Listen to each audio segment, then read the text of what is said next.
Good morning and welcome back to the Red Fox Report. This week we will be focusing on the men's and women's lacrosse teams at Marist. I'm your host, Madison Lasowski. And I'm Jeff Pardo. Let's get right into it. Starting with the men's team, the Red Foxes hosted their senior day game against VMI, honoring their 11 seniors at Tenney Stadium. VMI is currently 6-8 overall and is a 3-5 in terms of conference play. The Cadets are coming off a 1-goal loss to Quinnipiac. Marist dominated in this final home game with an 18-7 domination. Let's take a look at that highlight. A lot on the line here tonight with Marist versus VMI, the last game of the regular season for Marist before heading into the MAC tournament. Today is their senior day, so let's get right into it. We have our first goal for the Red Foxes being scored from the right side of the field. Then with VMI tying it up early in the first quarter, 1-1, the pressure is on for Marist. We have a nice shot from the right wing, and now we have a quick Marist shot and miss. However, sophomore Jake Teasy is able to make that recovery and ties it up the game at the end of the first quarter. Marist now starts to pick up the pace, leading 7-3, but VMI is putting on the pressure with the defense.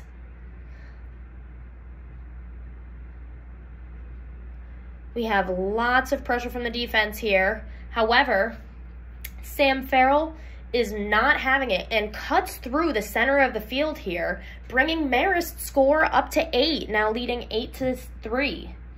Nothing is stopping the Foxes now as they lead 12-5 on their senior day to start off the fourth quarter. Look at all the love between them. The Embry brothers, who are graduate students this season, are not holding back, especially with their assists.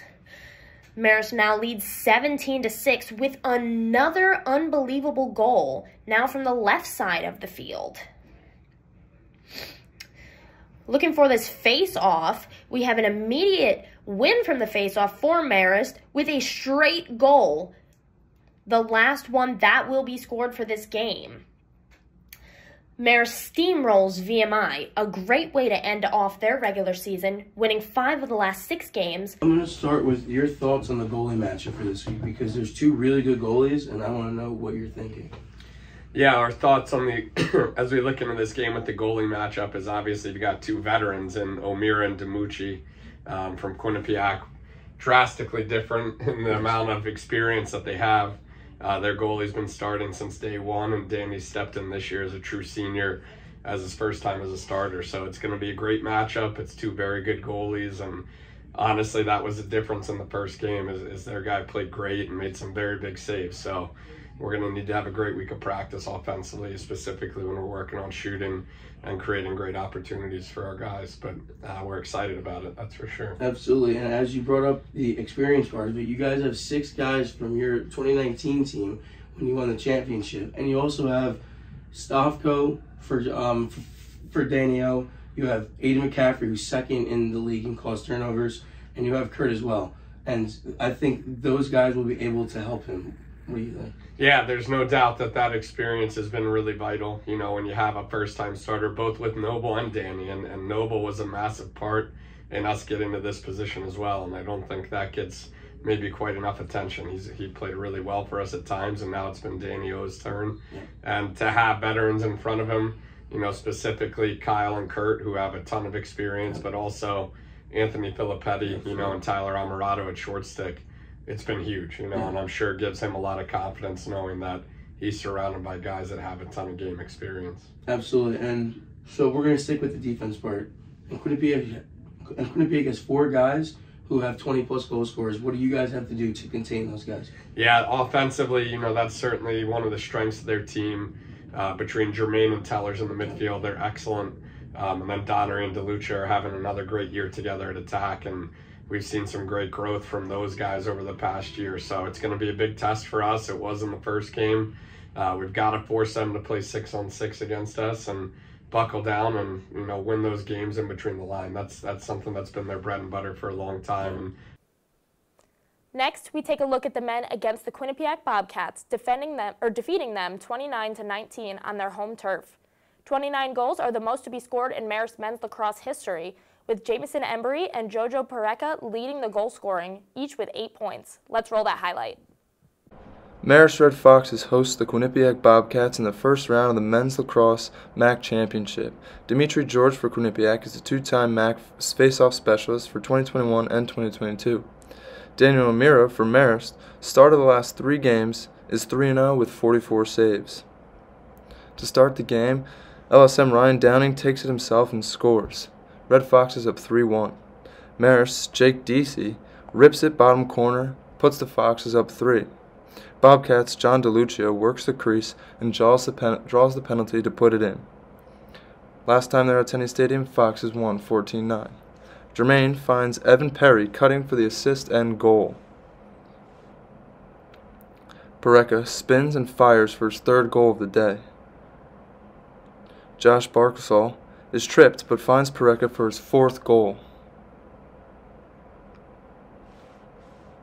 Ryan McDaniel makes a great defensive play, takes it down the field himself, and finds Embry on the crease for the score.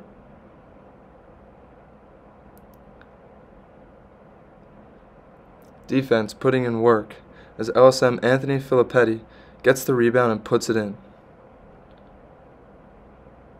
Ryan Bedell wins the faceoff and finds Pareca for his 6th goal of the day, putting the Bobcats to sleep. Marist defeats Quinnipiac 28-19.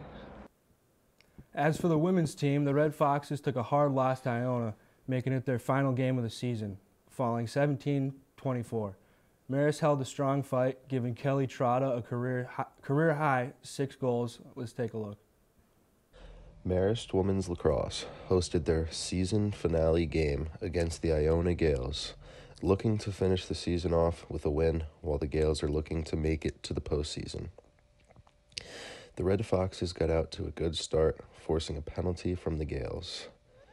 Marist capitalized, and Olivia Arnstead netted the 1st goal of the game for the Red Foxes. In the closing seconds of a back-and-forth first, Gales star player Emily Stewart scored a goal off a penalty shot of their own, extending their lead to 2 goals and a score of 7-5. With 4:06 left in the second, Malaya Haddock took advantage of Marist's lazy defensive presence, extending their lead over Marist to 5 goals. On the following possession, Emily Stewart scored yet another goal of her own. She scored her 100th career goal today on an impressive 5-goal outing. Congrats on such an achievement. Early in the 3rd quarter, and Iona continued their stellar play from the first half, finding Alexa Maggiacomo making a move to the net, who then finished through contact. 40 seconds later, Lainey Walterson scored her 1st goal of the game after getting the first step on a defender behind the net and finishing out front of the net. Iona really took over the game in the 3rd, going on a 5-0 run thanks to yet another goal from Lainey Walterson. She finished the game getting her 17th goal in the season. The Red Foxes tried to get something going early in the 4th, when Kelly Trotta found Maddie Schrader, who finished at the crease. Trotta finished with a career game-high 10 points. Marist couldn't overcome the overwhelming offensive presence Iona showed today, capping off an unfortunate season and season finale for the Red Foxes. Looking forward to the MAC tournament. We're about halfway through the season now, and we have a feel of how the team plays together. So what's on par for that? So when looking at the MAC, we've played Canisius, which won last year. We split with them, which was a really tale of 2 different games in that one. They run-ruled us, we run-ruled them. It was kind of a weird day. We got a lot of tough opponents coming up in the MAC, little scrappy and gritty groups to play. But I think for us, the best we can do is stay gritty. I think this whole entire year, we may have had a stretch in Tampa where we went 1-9, but we're playing Power 5 schools like Illinois, Penn State, Texas, and we're putting up a good fight. You know what I'm saying? So I think our group we're very scrappy and we don't give up. And I think that's our best thing. We have speed on the bases. We have power with people who have stepped up, who were injured last year, which has been amazing. And our pitching staff has been really dominant. When we're all on, we are insane and fun to watch. So I think it's just staying par for the course and taking each day by day. Well, that's all we have for you today. Thanks for tuning in. Catch us next time when the Red Foxes enter the MAC Championship. Have a good night.